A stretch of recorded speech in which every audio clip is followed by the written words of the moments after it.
Hello there, sword friends. Today I'm going to tell you about this sword right here. This is ripped Merica, and it is a first for me. A sword that, when I opened it up, made me sad. And that is not a thing that has happened before in a story that I will tell you about. But before I do, let me tell you a little bit about the sword and why it's cool. So this is a blade that was done up by Bob Ignath. He is an American blade maker, a knife maker, a sword maker, a prolific one that unfortunately is no longer with us. I've had the pleasure of having a few different swords from Bob Ignath recently that have gotten done.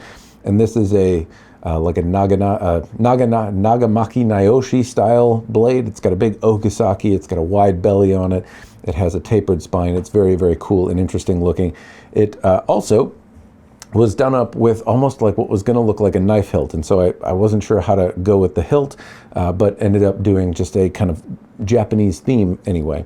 The habaki and polish were done by Josiah Boomershine. That's this part right here, the blade collar, and then making it shiny was also done by Josiah Boomershine. He's a very accomplished American swordsmith and habaki maker and polisher, and can do the whole ball of wax of a sword if you're interested. And then the mystery man in black did the kashira. So he made the Fuchi kashira, the handle, he wrapped it in samegawa, he made the scabbard, he did the paint, he did the kojiri, koiguchi, kurikata, all of that kind of stuff he made himself. So all American craftsmen are involved in the manufacture of this sword, and because of that, I wanted to do something kind of Merica themed. Now, initially, when I wanted something Merica themed, I was thinking Team America World Police, something over the top and jovial. I didn't want a American flag wrapped around the sword, but I wanted something that was braggadocious and silly and funny and comical and just too much.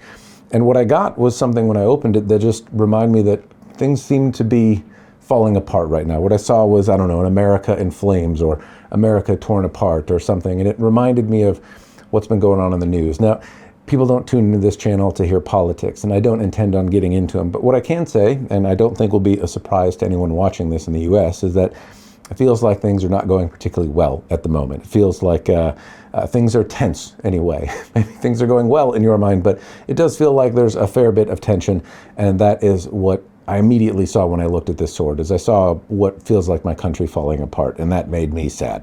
And so that's the first time I've opened a sword and felt that way. Maybe it's the alignment on my feeling about the sword, what I was expecting versus what I got. But I also want to point out here that nobody did anything wrong in the manufacture of this. Well, I felt sad. Art is supposed to make you feel things, and that is certainly goal accomplished in that regard. But when you send a sword to somebody and say, hey, do whatever you think is cool, there's obviously the opportunity that you're not going to get something that, well, is quite the same in your mind's eye.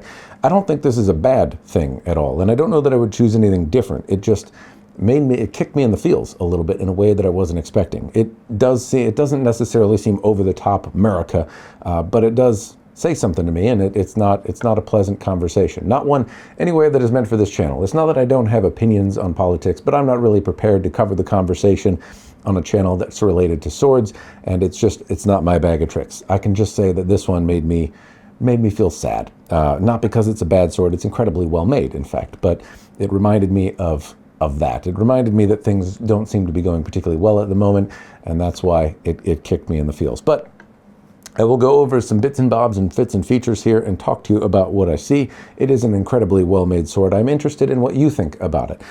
If the color scheme is not for you, do know my request was to get something America themed, right? And I don't think that this necessarily jumps out at you as immediately America. Lots of countries use red, white, and blue, and if your country happens to use that and is not going particularly well, maybe you feel something the same when you look at it. I'm curious what you think, though. Do know that I don't want to hold this against the mystery man in black. I asked for something kind of braggadocious and big and kind of America themed, and so do know that was on the order. If you don't like the color scheme, I know it's not going to be for everyone, but I've done a lot of custom projects, and this one had the opportunity to kind of be an homage to my countrymen and have all skilled labor from the United States involved, and I thought it would be fun to do something that tastefully paid homage to America, if you will. Anyway, bits and bobs and fits and features. So up at the top here we have a Fuchi, or a kashira, sorry, and it has this, it's done in some creamy substance. I'm not exactly sure what it is. It is something like a G10 or micarda or something like that, but it is a kind of a creamy colored looking end. And I like that the Mystery Man in Black managed to bring in whites. Whites are a tricky color to use. So we have white at the kashira, the Fuchi. We have white in the samegawa. It's been sanded down to kind of bring out the tips that resemble, if you will, the stars of the red, white, and blue. So if we have a blue lacquered samegawa panel here, or samegawa wrap, and then it's been sanded so that the tops of the same show, and one that makes it less aggressive on your hand. It's still very tacky and you can feel it, but it kind of resembles the stars a little bit. Then we have that same cream colored Fuchi up here, the koiguchi, kurikata, and the cream color here blends really well. It's not quite the same, it stands apart a little bit, but it's very similar. Anyway, I think the colors blend pretty well. There are brass little adornments here that would be where typically ito would run through, but customarily, if you do a full same wrap, the ito doesn't run through here, and there is a little medallion or something like that that's placed over it, and that's what's done here.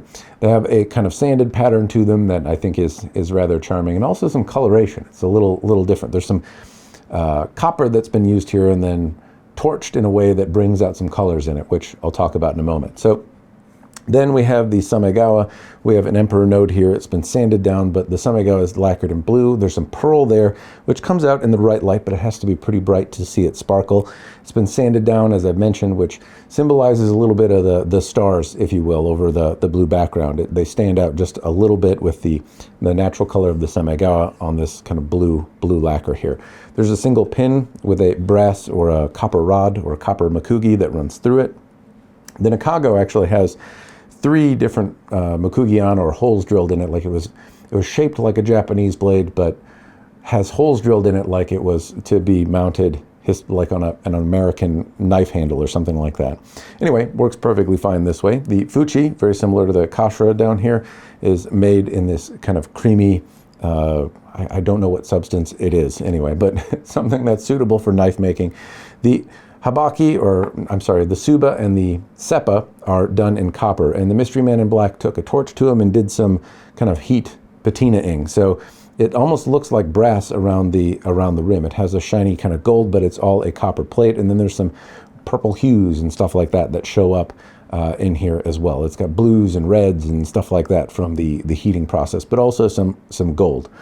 Then we go down to the creamy bit here on the kurikata and koiguchi. There's also one on the kojiri at the end here. They're all really well shaped, chamfered. They're not going to chip or break, and I like the color. White is a complicated one to use, and I think it's actually come out really quite well here. The white area is what grabs my eye. It stands out a lot, but it's part of the theme of the sword, if you will. And what I don't see in the white, which is very easy to show, is hairs or dust or nonsense. It actually came out really quite well, and that is a tricky thing to do. White makes all the little things, all the imperfections of lacquering stand out. It's a very dangerous color to use when you lacquer things, and I see it really, really well done here. Down here, we have the red portion, and again, it's done in this pearl stuff, so it stands out. It's got little sparkles and speckles on it, and it comes out in the right light, but if not, it just kind of stands out as red. And it has this kind of ripped, it could objectively be thought of as like a fiery look, but it's more supposed to be like a ripped or torn apart or sundered in some way kind of appearance. And then again, kojiri at the end is done in the same kind of cream stuff. So it has, I don't know, my eye goes to, it doesn't do all the things that I usually like a sword designed to do. My eye goes to every part individually. Everything grabs my eye all at the same time, and it doesn't really blend together, but that's part of, I think, using red, white, and blue. As I go to the blade, we have a copper habaki done in Josiah's Roku show. It's got some grooves and lines and dimension to it. The blade is also polished by Josiah. It's got an okasaki on it, and it is, Bob's work with hamon, the line on it, tends to be, he's known for this kind of ghostly, erratic kind of looking hamon, and I don't know exactly what I would call it, maybe like kochoji or something, but it's erratic, and that is most commonly what I'm used to seeing. This has I'm almost like I'm not sure. It's a little bit more elegant than I typically see, a little bit more Japanese in its appearance, and it is really quite stunning. It also feels great in the hand. This is a beefcake of a wakizashi. At the same time, I feel nimble with it. It feels like it's going to have a lot of authority in the cut. I can index it well. It's certainly made competently by people that understand how swords are supposed to feel, and at the same time, it feels like it's ready to dance. It has some authority in the cut, but it's agile enough for me to use it defensively, get the tip where I want it to go. Wakizashi tend to feel that way, but this has a little bit more authority in the cut than I'm used to feeling in a waki. At the same time, it's not disappointing when I move it around. It is a absolutely beautiful looking sword. Josiah did a wonderful job on the polish. Bob, he is underappreciated as a smith, I think. For those of you that don't know much about Bob Ignath, there are some things on YouTube that have come up about his ability in knife making, but he, at least as I understand it, many of the smiths that I've come to admire today had some sort of tutelage or inspiration from Bob Ignath. He was an American that was pretty early making Japanese swords out of monosteels and experimenting with shapes in the US. And for many of the American smiths that have taken the job of making Japanese style swords, he was an early one there, I guess I'll say, and did a pretty solid job. I didn't have the privilege of seeing many of his works until recently, but as I've started to see them, he had a really strong command of how things should be shaped. And he also had just a lot of versatility in his skill. He made a lot of different kinds of swords, a lot of different shapes, and he really seemed to get the nuances of how they were supposed to feel and look. Anyway, this one was a little different. I saw a knife handle that looked like it was meant to go on an American knife. I saw it was made by Bob. I had Josiah do the polish, and I just thought Merica would be the fun thing. I don't think I got Merica. I'm not laughing when I see this. It's not Team America World Police. It doesn't strike me as over-the-top Americana. It does speak to me, though, as art. And while it made me a little bit sad, I like that. I like that art speaks to me. That's what this one does. And it's interesting. Granted, I would rather not feel sad, but at the same time, it came out differently than I thought it would. I don't regret that at all. But it does kick me in the feels in a way that I just haven't had with a sword. And that's saying something for a guy that's done lots and lots of sword projects, who's been in this hobby for a really long time. It's pretty uncommon for me to open up a box and feel the way I did about a sword. It's uncommon for me to react to them as strongly as I did here. All right, sword friends, that is the meat and potatoes of the video. Hopefully it's been interesting and gave you some ideas of what to do with a sword if you're keen on it.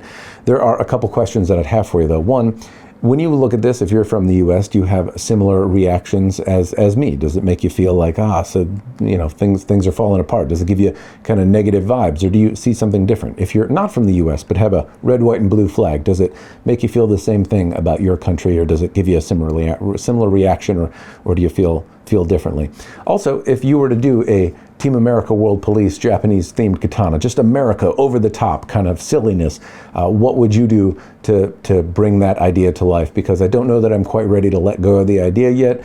I don't regret it. I wouldn't do this one differently. It's rare to get kicked in the feels as hard as I have been, and that's what art is supposed to do. So for that, I am grateful, and to that I give this praise as high art. However, I still want to laugh. And so I'm wondering, what would you do differently to get Team America or America fuck yeah kind of sword going on? What ideas would you have for me? Anyway, that's all I've got. Special tip of my hat, and thanks to the folks involved. Obviously, I can't thank Mr. Ignath himself. He's passed on, but tip of my hat to the Mystery Man in Black and Josiah, who did the habaki and polish and can do most sword-related things. I'll link his page in the description down below. If you have sword projects of your own, feel free and ask him. Anyway, that's all I've got. Cheers, and thanks for watching.